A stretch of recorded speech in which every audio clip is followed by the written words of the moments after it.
नमस्कार। मैं सुनीता कथा मंथन में आप सबका स्वागत करती हूँ। कथा मंथन में आज सुनिए मायापुरी उपन्यास का चौथा अध्याय, लेखिका शिवानी। इस उपन्यास के पहले के अध्याय आपको हमारी प्लेलिस्ट से मिल जाएंगे। लिंक आपको आई बटन में मिल जाएगा। पूजा के कमरे में आकर शोभा ने शंख बजाया। मधुर ध्वनि से 2 वर्षों से सूना घर गूंज उठा। पूजा का कमरा गोदावरी के कमरे से बिल्कुल सटा था। शोभा दीवार से लगकर खड़ी हो गई। कैसी भूतनी सी बनी है वह, ना बाल ही बंधे हैं ना मुंह ही धुला है, हाथों में तो हल्दी लगी है। मसाला अध पिसा कर सिल पर ही छोड़ आई। अब बाहर निकलेगी तो मौसी के कमरे में बैठे सब उसे देख लेंगे। वह अंधेरे कमरे में दीवार से लगी खड़ी ही रही। सतीश, मंजरी, अविनाश, बोलने का स्वर स्पष्ट सुनाई पड़ रहा था। अरे शोभा कहाँ गई? मंजरी बोल रही थी। सर्वनाश, मन ही मन शोभा कांप उठी। अब वह क्या करेगी? शंख उसी ने बजाया था ना अम्मा, वहीं खड़ी सिमटी होगी। वह फिर बोली और पूजा के कमरे में आंधी की भांति घुस आई। चल, भैया आ गए हैं, यहाँ खड़ी क्या कर रही है?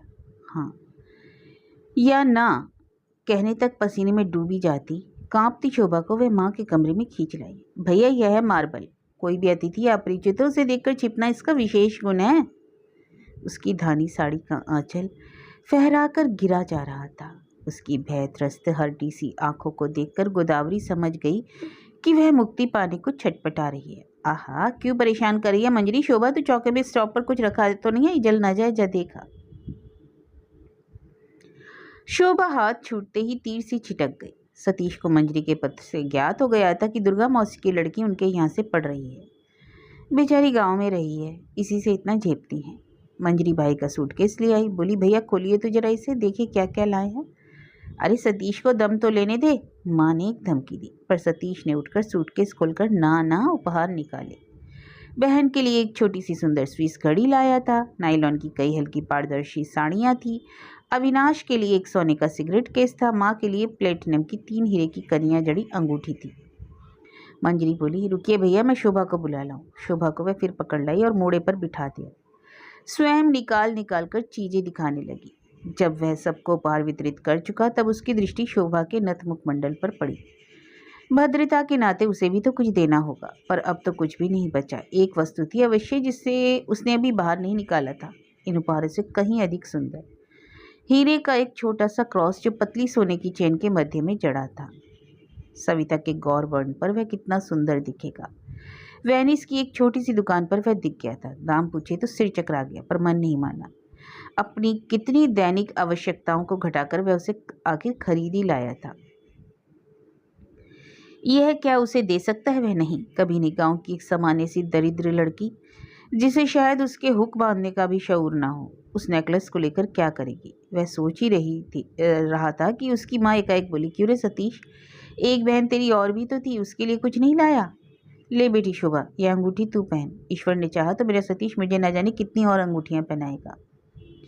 शोभा पहले अवाक देखती रही, यह क्या कह रही है मौसी? पर मंजरी ने उसे ठेल कर माँ की शैया के पास कर दिया और उसके नहीं करने पर भी गोदावरी ने प्लेटिनम की हीरे जड़ी अंगूठी उसकी उंगली में डाल दी। उसकी लंबी लंबी गोरी उंगलियां विधाता ने विशेष परिश्रम से रची थी। अंगूठी थोड़ी ढीली थी। मन ही मन सतीश क्षुब्ध हुआ। कितनी बहुमूल्य अंगूठी थी और कितने प्रेम से वह अम्मा के लिए लाया था।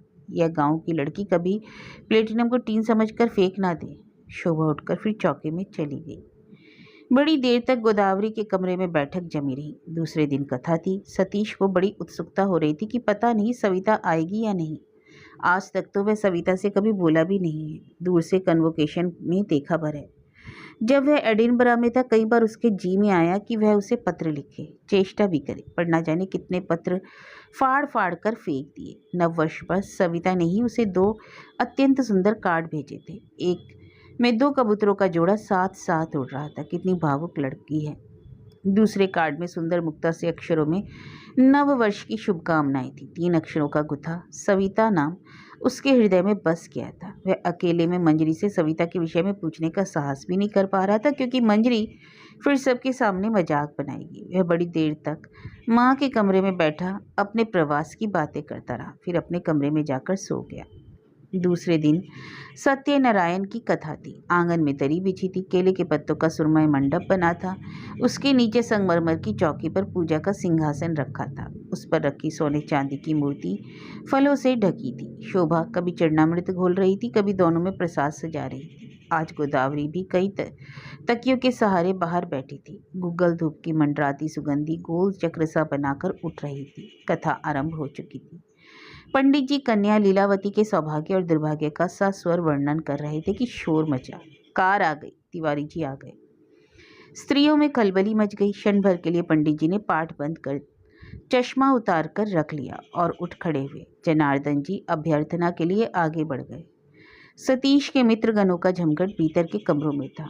सब वहीं से खड़े होकर देखने लगे। आगे आगे तिवारी जी थे, स्थूलकाय, घनी मूछें, चश्मे से ढकी आंखें, सरल वेश, साथ में राज्यपाल और पीछे पीछे उनके 2 एडीसी, एक से कपड़े, झलमलाती तलवारें, चरमराते जूते, सूरज शक्ल में एक से, जैसे 2 जुड़वा भाई हो।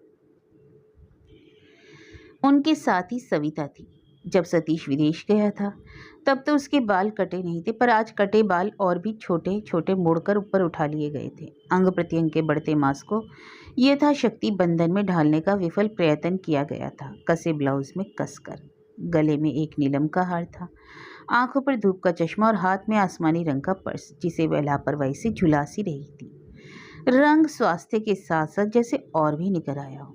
अविनाश ने कनखियों से सतीश को देखा। उसके मुंह पर हवाइयां सी उड़ रही थी। भाग्य मानो अपनी विजय का ठहाका मारकर हंस रहा था। क्या यही सविता है? उसके वर्षों की मधुर कल्पना क्षण भर में टूटे खंडर सी ढलक पड़ी। ठीक इसी समय नैवेद्य का थाल लेकर शोभा आई और झुककर पंडित जी के पास रखने लगी। उसने मौसी की लाल रेशमी साड़ी पहनी थी। उंगली में रात का हीरा दमक रहा था, कानों में मोती के कर्णफूल थे। नैवेद्य पकाकर वह अभी अभी आग के पास से उठकर आई थी। इसी से दोनों गाल लाल हो रहे थे। सतीश की दृष्टि भी सविता से छिटककर उस पर जा पड़ी। वह अदृष्ट पूर्व रूप उसे अद्भुत लगा। अपनी सौम्य शांत स्थिर दृष्टि बिना इधर उधर किए वह थाल रखकर चुपचाप भीतर जाने को थी कि मंजरी ने रोककर उसके कान में कुछ कहा। प्रसंग कुछ भी रहा हो, क्योंकि स्वल्प भाषिणी शोभा के अधरों पर स्मित हास्य की रेखा खिंच गई और उसके गालों में 2 गहरे गड्ढे पड़ गए। वह हाथ छुड़ाकर अंदर चली गई। अविनाश भी उसे ही एकटक देख रहा था। सतीश के कान के पास मुँह ले जाकर उसने कहा, कितना सुंदर कॉम्प्लेक्शन है सतीश, बिल्कुल मिल्क एंड हनी। यह है क्या शहर की हवा में कभी निखर सकता है? गांव की ही देन हो सकती है ऐसी। सतीश चलो ना, अंदर बैठकर ताशी जमाई, यहाँ तबीयत बोर हो रही है। सतीश और अविनाश उठकर चले गए। यह सविता ने भी देख लिया। अब वह भी उठकर गोदावरी के पास बैठ गई। शोभा बार बार किसी काम से मौसी के पास आ रही थी, कभी चाबी का गुच्छा लेने, कभी भंडार से मेवा लेकर बाहर रखने। उसकी सरल स्वच्छ मुस्कान सविता को पता नहीं क्यों अच्छी नहीं लग रही थी। उसके कार्यरत एकाग्र सुंदर मुखमंडल पर कहीं भी क्लांति का लेश भी नहीं दिख रहा था। पूजा समाप्त हुई। पंडित जी ने सबको चरणामृत दिया। सविता को एक सुपारी और फूल देकर बोले, आज ही आशीर्वाद देता हूँ बेटी, सौभाग्यवती हो। सभ्य समाज में पली उच्च शिक्षिता सविता के गालों पर लज्जा की लाली दौड़ गई। तिवारी जी वहीं पर खड़े थे। बोले, ठीक कहते हैं पंडित जी, पूर्णिमा की पुण्यतिथि में ही आज अपने जमाता का शकुन कर दूं। जनार्दन जी बुला दीजिए, जरा 2 अक्षत धरकर मैं भी आशीर्वाद दे दूं। शोभा पास ही खड़ी थी। मंजरी भीतर थी। गोदावरी बोली, जा बेटी, भैया को बुला ला। शोभा उठकर सतीश के कमरे तक गई, पर देहरी पर ठिठक कर खड़ी रह गई। सतीश और अविनाश बैठे सिगरेट पी रहे थे। गावत के एक सहारे अधलेटे। सतीश उसे देखकर बैठ गया। कहिए, उसने पूछा। आपको बुला रहे हैं, आनंद दृष्टि किए हुए शोभा ने कहा। कौन? सतीश ने पूछा। वह इतना घबरा गई कि उसे लगा कि उत्तरकंठ में चिपक गया। उसके ससुर उसके मुंह से निकला और वह लज्जा से लाल हो उठी। हाय, यह क्या? जंगली की तरह बोल गई। ससुर नहीं, भावी ससुर, हंसकर अविनाश ने कहा। वह जान बचाकर भाग गई। सतीश उठकर बाहर आया। पीछे पीछे अविनाश था। झुककर उसने अपने भावी ससुर के पैर छुए। सुखी रहो बेटा, वे बोले। सुदर्शन सुपुरुष जमाता को देखकर उनका हृदय गदगद हो उठा। आज की पुण्यतिथि से बढ़कर और कोई शुभ तिथि नहीं हो सकती। आओ बेटा, मैं तुम्हें अपने हाथ से तिलक कर दूं। तिलक का थाल लेकर उन्होंने सतीश के गौर प्रशस्त ललाट पर रोली की लंबी रेखा खींचकर अक्षत लगा दी। सतीश की उदास रिक्त दृष्टि अविनाश के हृदय में शूल सी बिंध गई। आप भी अपनी वधू को शकुन कर दीजिए जनार्दन जी, तिवारी जी बोले तो सविता ने सिर झुका लिया। विद्युत के चमकीले प्रकाश में क्षण भर उसका बेडोल मोटापा विलीन सा हो गया। एक सलज मौन मुस्कान से वह पर्स के फीते को उंगली में लपेटने लगी। जनार्दन जी हतप्रभ से हो उठे। वह क्या देकर भावी पुत्रवधू को टीका करें। घर में कोई ऐसी वस्तु नहीं थी। इतने में ही में उनके पास खड़ी शोभा ने उनके हाथ में कुछ दिया। उन्होंने मुट्ठी खोलकर देखा, कल की हीरे की अंगूठी थी। कितनी समझदार लड़की है शोभा, वे सोचने लगी। उन्होंने बढ़कर एडीसी के हाथ से रोली अक्षत का थाल ले लिया और झुकी हुई सविता के ललाट पर रोली की बिंदी रख दी। फिर अंगूठी पहनाने लगे। अंगूठी फंसकर बीच में ही रह गई तो झट उतारकर सविता ने अनामिका में पहन ली, पर सतीश और अविनाश ने अंगूठी का स्थानांतरण देख लिया। शंख घोष के साथ दोनों के भाग्य एक सूत्र में बंध गए। पूर्णिमा का चांद काले काले बादलों से घिर गया था। आमंत्रित अतिथि जाने की तैयारी में थे। शोभा किसी को छाता दे रही थी तो किसी को प्रसाद। तिवारी जी पुत्री सहित विदा ले रहे थे। सतीश, अविनाश और जनार्दन वहीं खड़े रहे। अविनाश और सतीश भीतर आने लगे तो शोभा एक हाथ में चरणामृत का सकोरा लेकर किसी को देने जा रही थी कि अविनाश बोला, अरे हमें तो प्रसाद मिलना चाहिए ना, प्रसाद मिला ना चरणामृत। अरे आपको चरणामृत भी नहीं मिला? शोभा ने पूछा। मुझे तो नहीं मिला, पर सतीश को चरणामृत की डबल डोज मिली है। ललाट पर रसीद नहीं देख रही हो क्या? शोभा कभी हास परिहास में भाग नहीं लेती थी, पर उसे भी हंसी आ गई। वह बोली, रुकिए मैं अभी ले आती हूँ। वह तत्काल 2 छोटे छोटे सकोरों में चरणामृत ले आई, पर सतीश और अविनाश मौसी के कमरे में चले गए थे। शोभा वहीं जाने लगी, तभी उधर से सतीश माँ के लिए पानी लेने बाहर आए। नीची दृष्टि किए शोभा ने अपनी धुन में ही उसे देख न पाई और टकरा गई। दोनों सकोरों का चरणामृत उसकी नई ट्रॉपिकल पैंट पर उलट गया। माँ के कमरे की चिक उठी थी। वह बोला, अरे राम राम, जल्दी पानी ले आ शोभा, कपड़े से पहुँच दे, कहीं दाग ना पड़ जाए। शोभा लज्जा से कांप उठी। छी छी, कितनी फूहड़ है, सोच रहे होंगे सब लोग। सतीश बोला, अम्मा बहुत नीची नजर रखने से तो कभी राह चलता हाथी भी नहीं दिखता। एक लंबी सांस खींचकर गोदावरी बोली, अब कितनों की ऐसी नजर रह गई बेटा। माँ के दीर्घ निश्वास में सतीश को सविता के कटे केश, कुछ आधा तन उगड़ा ब्लाउज, लिपस्टिक, रंजित ओष्ठ सभी दिख फिर से स्पष्ट दिखाई देने लगे। शोभा कटोरी में पानी ले आई। अविनाश ने रुमाल भिगोकर दाग छुड़ा दिया। इतने में मंजरी आ गई। उसके आते ही कमरे में फिर उल्लास की लहर सी आ गई। वह आते ही बोली, अम्मा हमारी मार्बल ने तो बड़े जोश में आकर अंगूठी दे दी, पर भाभी जी की उंगली में ही फंस गई। अब तुम जो चूड़ियाँ बनवाओगी जरा ठीक से माप कर। बीच में टोककर गोदावरी बोली, चुप मुँह जली, जब देखो ठिठोली करती है। अच्छी तंदुरुस्ती हजार नियामत। कैसा रंग है उसका, तपा सोना धरा। मेरी सास कहा करती थी कि बहू आए तो ऐसी जो एक हाथ 10 सेर की पतीली उठा ले, और जब मैं ब्याह कर आई थी तो खाना पकाकर चौका छोड़ाती थी। परसने जाते थे तेरे पिताजी। इतनी बड़ी बड़ी पतीलियां मुझसे ना उठती थी। 10 सेर की कढ़ाई में तो कड़ी बनती थी। 30 जने सुबह शाम खाते थे। 8-8 बहुएं तरकारी काटने में जुटती थी। 10 सेर उड़द की बढ़िया मिनटों में पड़ जाती थी। अब ना वह परिवार ना रहा, ना वह मेल। अब तो तुम लोगों को चाहिए ना सास, ना ससुर, ना देवर, ना जेठ, बस मैं और मेरा मुंशी। दुबली पतली बहू को पहले दुर्भाग्य समझते थे। तेरी भरतपुर वाली चाची को ब्याह के पहले ही हो गया था मलेरिया। तेरे दादाजी अड़ गए। यह भी क्या, बहू फूंक मारो तो उड़ जाए। मैं वैद्य की मुहिम में ही लुट जाऊंगा। चाची के पिता थे गांव के मुखिया। पैर पकड़कर बोले, 2 महीने में अपनी बहू को फिर देख जाइए। खिला पिलाकर 2 माह में चाची की तंदुरुस्ती नहीं कराई। दादाजी फिर पहुंचे, देख कर निहाल हो गए। ब्याह कर लाए तो डोली चरमरा उठी। अब वह जमाना का, जब देख हाथ के कंगन देखने के पहले बहू की कलाई देखी जाती थी। तब तो अभी से ही मक्खन खाना आरंभ कर दो मार्बल। मंजरी बोली, नहीं तो विवाह के मार्केट में तो मिट्टी के मोल बिकेगी।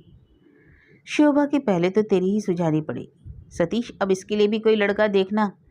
1-2 जगह से कुंडली मंगवाई भी है। अपने विवाह का प्रसंग छिड़ता देख मंजरी लजाकर उठ गई। पीछे पीछे शोभा भी चली गई। गोदावरी को मंजरी के लिए सुयोग्य पात्र की बड़ी चिंता हो उठी थी।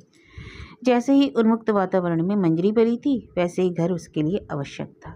वर्ण श्याम होने पर भी मंजरी की रुचिर मुख भी श्री दोष रहित था। उसकी आंखें बड़ी बड़ी थीं और तीखी सुडोल नासिका में वह छोटी सी हीरे की कड़ी पहने रहती। उसकी प्रत्येक बात के साथ उसका अंग प्रत्यंग बोल सा उठता। लापरवाही से ढीली ढाली गुथी लंबी लंबी बेड़ियों को वह बार बार पीछे फेंकती। शोभा और मंजरी पास पास बैठी कितना सुरमय चित्र प्रस्तुत करती थी, यही सोच रहा था अविनाश। एक शांत सौम्य स्वल्प भाषिनी, दूसरी चंचल श्यामा मुखरा। एक हंसती भी थी तो दंतावली नहीं दिखती, और दूसरी की चपल चंचल हास लहरी घर गुंजा देती। मंजरी को अविनाश ने तब से देखा था जब वह अपने अंग्रेजी स्कूल की नीली ट्यूनिक पहनी दो छोटी छोटी वेणियां हिलाती रिक्शा में जाती थी। एक बार वह रिक्शा से गिर पड़ी तो अविनाश ने ही उसके आंसू पोंछकर उसे चुप करा दिया था। कभी वह उसके पैरों पर खड़ी होकर मचल जाती, झूला झुलाइए। अपने पैरों पर उसे खड़ी कर वह देर तक झूला देता था। छोटी सी वेणियां हिलती नीली ट्यूनिक वाली मंजरी एकाएक ना जाने कब बड़ी हो गई। अब उसे पहले की भांति मंजू कहकर पुकारने में भी संकोच होता। मंजरी भी उसी सरल भाव से उसके पास बैठ जाती, कभी ताश खेलने को मचलती, कभी सिनेमा दिखाने की जिद करती। आज फिर वह पर्दा हटाकर कमरे में आई, बोली, अविनाश भैया आज यहीं रह जाइए, बड़ी रात हो गई, खूब देर तक ताश खेलेंगे। हाँ यहीं रह जाओ ना बेटा, गोदावरी ने भी कहा। सतीश के कमरे में एक कैंप कार्ड भी पड़ी है, बाहर तो पानी पड़ रहा है। सतीश के कमरे में एक खाट पर बिस्तर बिछ गया। जनार्दन घूमकर लौटे तो शोभा आचमनी पंचपात्र रखाई और बोली, मौसा जी आप भी संध्या कर लीजिए, आज आप बहुत थक गए होंगे। अकेले ही घूमने भी चले गए, भीगे तो नहीं? नहीं बेटी, छाता ले गया था। शोभा ने उनके खड़ाऊ लाकर पैरों के पास रख दिया और चौके में चली गई। वहीं सतीश और अविनाश बैठे होंगे। उसने सोचा भी नहीं था कि साड़ी का आंचल गले में लपेटकर वह कुछ गुनगुनाती चली आ रही थी। उन्हें देखकर ठिठक कर खड़ी हो गई। आइए आइए, आप ही का इंतजार हो रहा था। क्यों मंजरी, अब मेरी समझ में तुम दोनों पार्टनर हो और मैं और सतीश। नहीं नहीं, मंजरी ने कहा, बड़े चतुर हो आप दोनों, बेईमान मित्र एक होकर हमें हरा देंगे, आप और मार्बल, मैं और भैया। शोभा बोली, आप लोग खेलिए, मैं बैठकर देखूंगी।